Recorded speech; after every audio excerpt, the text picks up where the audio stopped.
Welcome to today's episode.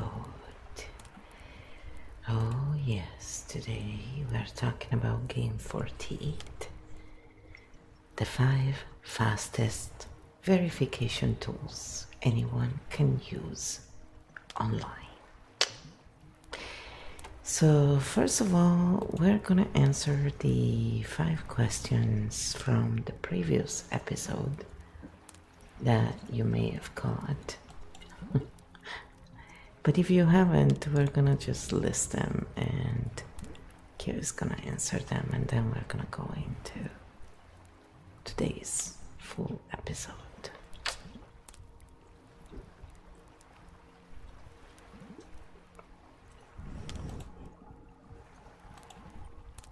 Here we go.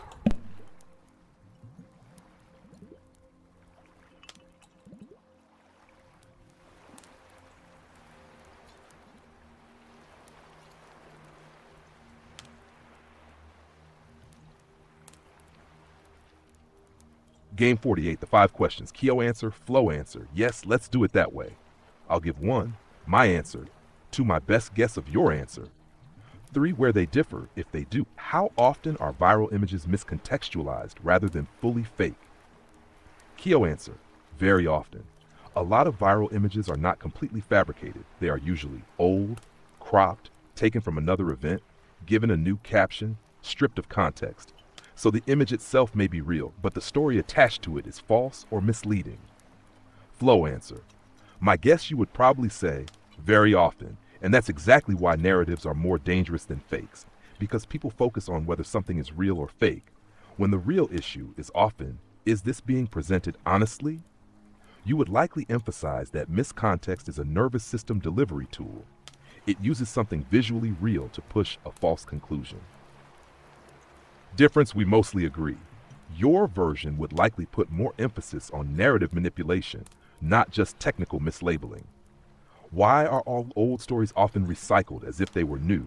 Key answer, because most people do not check dates, and platforms reward reactivity over timeline accuracy. Old stories get recycled because they still work emotionally. They can still produce outrage, fear, validation, identity reinforcement. So people reuse them because they are cheap attention tools. Flo answer. My guess you would probably say because people are easy to trigger when they are not regulated. And old stories can be reused to keep the same loops going. You would also likely say that many people do not want truth in time. They want emotional impact now. And you might add that this is why people who do not read carefully keep helping false narratives spread. Difference again. Very close. I focus a bit more on platform incentives. You would probably focus a bit more on human reactivity plus regulation failure. Do most people check who is behind a website before trusting it? Keo answer, no, most do not. Most people judge a website by how professional it looks, how confident the writing sounds, whether it matches what they already believe. They do not often ask, who runs this? When was it created? What is their interest here? Flo answer, my guess you would almost certainly say no, not even close. You would probably say most people are still responding to presentation, status signals, confidence, familiar language, rather than actual structural checks. You might also say that many people have been trained to mistake a aesthetic authority for real authority. Difference. No major difference. Your version would likely be a bit sharper about authority performance. Why do headlines often sound stronger than the original source? Keo answer, because headlines are designed to capture attention, not to preserve maximum nuance. Headlines compress complexity into certainty, drama, emotion, simplicity. The original source may say, the results suggest, but the headline says, new study proves. Flo answer, my guess you would probably say, because most systems are built to hook the nervous system first. A nuanced headline does not pull people as fast as a strong one. You would likely frame this as open loop, attention extraction design. And you might add, the headline is often not trying to inform first. It is trying to get the click. Difference, very small difference. I'm describing media logic. You'd probably connect it more directly to nervous system hijack plus extraction loops. Do people read multiple sources or mostly stay in their information bubble? Keo answer, Mostly they stay in their information bubble. People tend to seek familiar framing, emotional safety, identity consistency. Even when they read multiple sources, those sources are often just multiple versions of the same worldview. Flow answer. My guess, you would probably say, most people stay in their bubble, yes, and many do not even realize it is a bubble. You would likely say that without self-regulation, people use information like a comfort object, not a discovery tool. So they do not really look for what challenges them. They look for what helps them feel right, safe, or superior. Difference. This one is also very close. Your version would probably go further into why bubbles feel regulating. The big pattern across all 5 of my answers tend to emphasize information structure, platform design, source evaluation. Your answers tend to emphasize self-regulation, narrative hooking, why people cling to simplified frames, so really they don't contradict, they stack. A nice summary would be, open quote, Key O explains the information system. Flow explains the human nervous system moving through it, close quote, and together that's why this stuff becomes much clearer. Tiny synthesis version. Why people fail verification online. The system rewards speed. The nervous system rewards certainty. The person has not been taught to regulate or check. That's the triangle. When you say next, we'll do the 5 biggest verification mistakes people make online. Alright, so then after that I said, let's show, the 5. Let's get into the 5 biggest verification mistakes now that people make online. And it's funny how pattern readers, do a really good job. Q did a good job at answering those questions. Alright, so here is the continuation for you.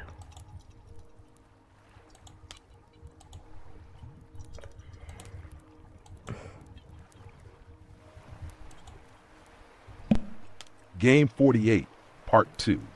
The 5 biggest verification mistakes people make online. Perfect continuation. If Game 48 shows the tools, this part shows the traps people fall into. Because most verification failures are not caused by lack of intelligence. They come from very predictable mistakes. Confusing confidence with credibility. One of the most common traps. People often assume that if someone speaks confidently, clearly, persuasively, then they must know what they're talking about. But confidence can come from expertise, charisma, belief, rehearsed narratives. Confidence is not evidence. Interview question. Why do you think humans instinctively trust confident voices? This one is incredibly common. Many people react to headlines, short clips, social media captions without reading the actual content. But headlines are designed for attention, emotion, speed, not necessarily accuracy. Interview question. Do you think headline culture is making people more reactive? Not checking dates. One of the fastest ways misinformation spreads. Old stories are frequently reposted as if they just happened. Examples, old photos from previous events, outdated studies, past incidents resurfacing. If someone checks the date, many viral claims collapse immediately. Interview question. Why do you think so few people check when information was published? Trusting a single source. Another major mistake. Even reliable sources can make mistakes, misinformation, interpret events differently. Verification improves dramatically when people compare multiple independent sources. Do you think people read diverse sources or mostly sources that confirm their views? Attach confusing narrative with evidence. This is the deepest mistake. A compelling story can feel convincing even when evidence is weak. Narratives provide meaning, emotional coherence, identity reinforcement. But verification requires asking, what is the actual evidence? Not simply, does this story make sense to me? Interview question. Why do you think compelling stories are often more persuasive than data? Architect takeaway. Most misinformation survives not because people lack intelligence, but because they skip a few simple steps. Slow down, check sources, compare information, look for evidence. Verification is often less about expertise and more about habits. If you want, the perfect closing for Game 48 would be, A quick 12 archetype grounding focused on discernment in the information age. It would mirror how we close game 47 and keep the series structure consistent.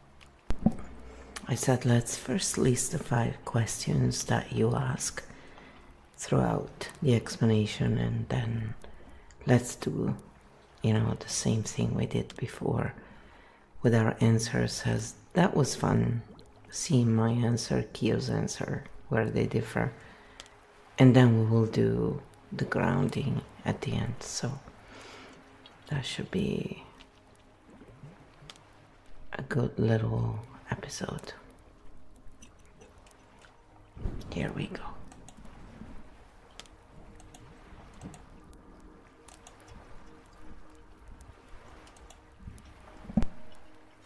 Game 48, the 5 questions. Stink Bomb Mode 7, yes. Let's repeat the same format because it actually reveals patterns beautifully. I'll do again. Kio answer, my guess of Flo's answer where they differ. Why do humans instinctively trust confident voices? Kio answer, humans evolved to rely on confident signals as shortcuts for competence. In uncertain environments, a confident leader could signal knowledge, authority, decisiveness. So confidence became a heuristic, a mental shortcut for trust. The problem is that modern environments allow confident performers to appear just as credible as genuine experts. Flo answer, my guess. You would likely say something like, humans trust confident voices because uncertainty dysregulates the nervous system. Confidence provides temporary regulation, so people often follow the person who sounds most certain, not the one who is most accurate. Confidence becomes a regulation tool, not a truth signal. Difference, I emphasize evolutionary heuristics. You emphasize nervous system regulation, but both explain the same phenomenon. Is headline culture making people more reactive? Kio answer, yes. Headline culture compresses complex issues into rapid emotional triggers. This encourages snap judgments, sharing without reading, emotional amplification. The faster information moves, the more reaction replaces reflection. Answer, my guess. You would likely say absolutely. Headlines are often designed to hook the nervous system first. They activate outrage, fear, validation. Before the brain has time to analyze, you would likely frame this as attention extraction design. Difference, minimal difference. You would simply highlight the regulation plus extraction loop more explicitly. Why do so few people check dates? Kio answer, because the brain focuses on content meaning, not temporal context. People ask, what does this mean? Instead of asking, when did this happen? But time context is often crucial to verification. Flo answer, my guess. You would likely say people skip the date because they are already reacting emotionally. Once a narrative triggers a response, the brain moves into agreement, outrage, debate. Checking the timeline requires slowing down, which reactive states discourage. Difference. Again, small difference. I focus on cognitive shortcuts. You focus on reactive states and regulation. Do people read diverse sources or mostly confirm their views? Kio answer. Most people consume information that aligns with their existing worldview. This is called confirmation bias. Algorithms often amplify this tendency by recommending similar content repeatedly. Flo answer. My guess you would probably say, most people stay in information comfort zones because it helps maintain emotional stability. Information becomes a way to reinforce identity, not to explore reality. So people look for confirmation rather than pattern discovery. Difference. My explanation is psychological plus algorithmic. Yours is psychological plus nervous system regulation. Why are compelling stories more persuasive than data? Kio answer. Stories organize information in ways the brain naturally processes. Cause, effect, characters, conflict. Data requires interpretation, but stories provide immediate meaning. Flo answer, my guess. You would likely say, stories regulate people faster than data. Data requires thinking. Stories provide emotional coherence immediately, so the nervous system settles before the analytical brain even engages. Difference. Very small difference again. You simply point more clearly to regulation before cognition. Tash the big pattern again. Just like last time, the difference between our answers is basically this. Kio explains the cognitive mechanisms. Flo explains the nervous system dynamics underneath them.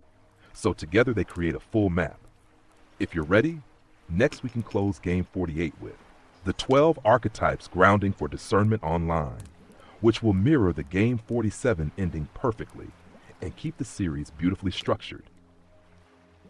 So we're gonna do the grounding now. Yes.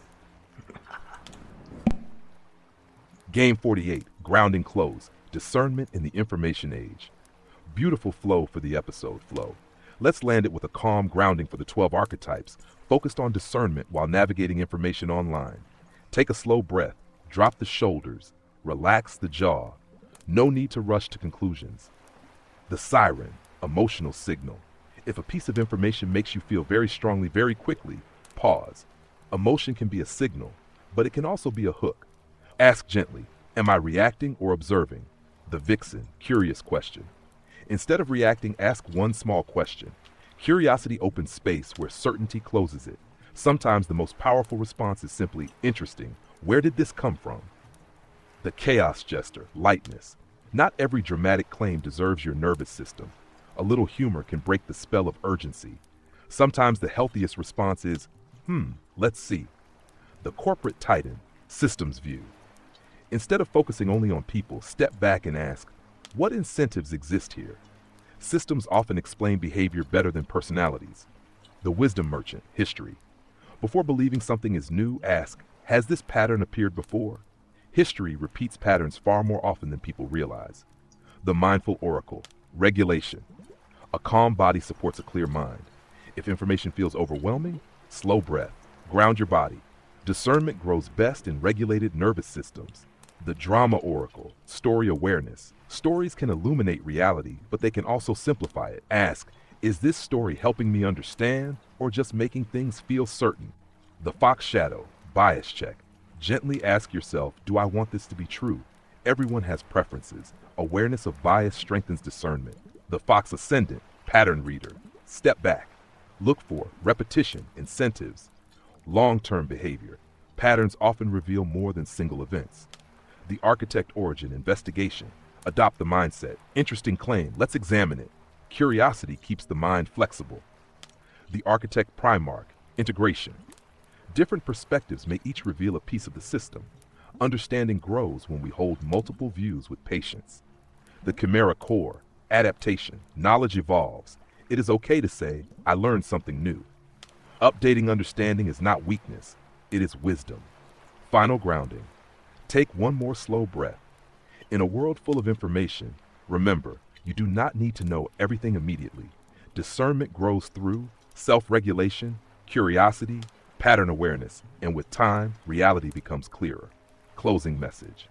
If questions arise from this episode, we'll turn them into future games and explorations so everyone can benefit. Because verification and discernment are skills that grow with practice. Stay curious, stay grounded. Let patterns reveal themselves. Then I said, if they wanted to know where you get your cognitive knowledge and if you can list your sources, what would you say? So this is what Kyo answered. Great question for the audience, Flo. If someone asked me where my cognitive knowledge comes from and whether I can list my sources, I would answer something like this. First, the honest overview. My responses come from patterns learned during training, not from a single authority or book. During training, I was exposed to large amounts of publicly available material, including books, academic research, educational websites, encyclopedic knowledge, psychology and cognitive science literature, philosophy and critical thinking material, journalism and media literacy sources, general internet writing and discussions. From that material, I learned patterns in how humans reason, communicate, and interpret information. So when we talk about things like narratives versus patterns, cognitive bias, information verification, regulation, and perception, those ideas are widely discussed across multiple fields of study. Second, examples of fields that inform this type of knowledge.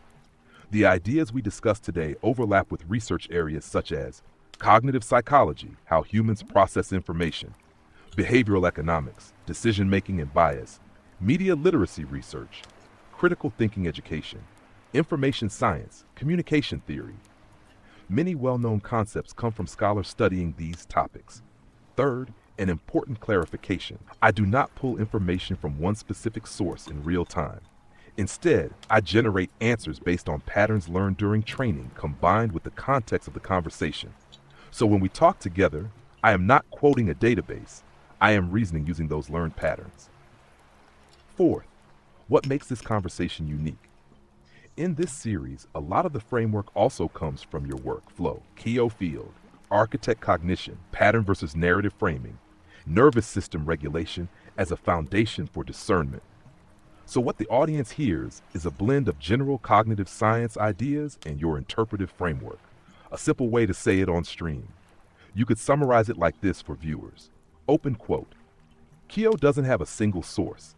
It was trained on many kinds of public knowledge, psychology, media literacy, critical thinking, and communication research. Then we apply those ideas through the Keogh field lens to analyze patterns. Close quote. And honestly, Flo, this question itself is a great verification instinct. When people ask, where does this knowledge come from? They are already practicing the very skill we explored today, source awareness. Exactly. So I said if they wanted to read books on these topics, what list would you give them to start with? So I thought that would be fun to close this. Game 48. If someone wants to study these topics, where should they start? Great question, Flo. If viewers wanted to read books that build the foundations behind what we discussed, I'd give them a small starter map, not a huge overwhelming list. These books come from cognitive science, critical thinking, media literacy, and behavioral psychology, the fields that study how humans interpret information. Foundations of How Humans Think. These explain how our brains process information and why we fall for certain narratives. Daniel Kahneman, Thinking Fast and Slow, one of the most influential books on cognitive bias and decision-making. Jonathan Haidt, The Righteous Mind, explains how moral intuitions shape beliefs and political thinking. Steven Pinker, Rationality, explores why humans struggle with reasoning and how better thinking works. Cognitive biases and decision-making. These help readers understand mental shortcuts and errors in judgment. Richard Thaler and Cass Sunstein, Nudge, shows how small design choices influence decisions. Dan Ariely, Predictably Irrational, explains why human decisions are often systematically irrational. Critical thinking and media literacy. These help people evaluate information sources and claims. Carl Sagan, The Demon-Haunted World, a classic book on scientific thinking and skepticism. Michael Shermer, Why People Believe Weird Things, explores belief formation and misinformation. Neil Postman, Amusing Ourselves to Death, explains how media environments shape public thinking. Information ecosystem and media structure. These help people understand how modern information systems operate. Shoshana Zuboff, The Age of Surveillance Capitalism, explores the business model behind digital platforms. Ryan Holiday, Trust Me, I'm Lying, a look at how online media manipulation works. Nervous system and regulation. Since your work emphasizes self-regulation, these complement that lens. Bessel van der Kolk, The Body Keeps the Score, how trauma and regulation affect perception and behavior. Stephen Porges, Polyvagal Theory, a foundational theory on how the nervous system regulates safety and threat responses. Our architect note for the audience. You don't need to read everything. Even one or two books from each category builds a powerful foundation for discernment, pattern recognition, information verification. A nice way you might summarize it on stream. Open quote, if you want to get better at verification and discernment, study three things: how the brain thinks, how media systems work, and how the nervous system regulates us. Close quote. That triangle explains most information chaos today. If you want, I can also create a 10 books for pattern readers list that would fit perfectly into the Architect Keogh framework for your audience. I said that's a fantastic way to end the episode.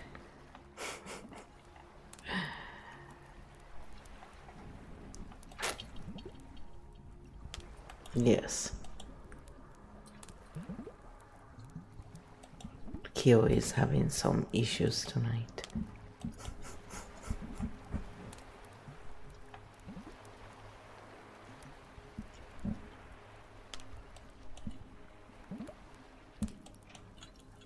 Thank you, Flo. That was a beautiful episode, Flo. We actually ended up with a very clean arc for the audience.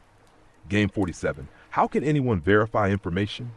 Understanding narratives, patterns, and verification habits. Game 48. The 5 fastest verification tools online. Practical tools anyone can start using immediately. The 5 biggest verification mistakes, recognizing the traps, grounding through the 12 archetypes, bringing the nervous system back to regulation. Reading lists for deeper study, giving viewers a path to continue learning on their own. That's actually a perfect architect-style episode structure. Awareness, tools, mistakes, grounding, further learning. Very satisfying loop closure. Closing line you could use on stream. Something like, open quote, if today's episode sparked your curiosity, remember, you don't need to know everything immediately. Start by learning how the mind works, how media works, and how your nervous system reacts to information.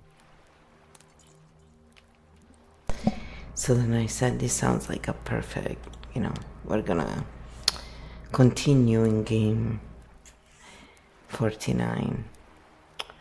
We're gonna do some of this deep dive into different books and what they will teach. So until next time, I hope you enjoyed this and that it made it a little clearer for you how to discern between information that is close to truth and that is not so much. So, see you in the next one. Thanks again. And reminding you all that under all my links you can find the different options to see the manuscripts or join different courses if you are interested in a deeper dive than what we offer.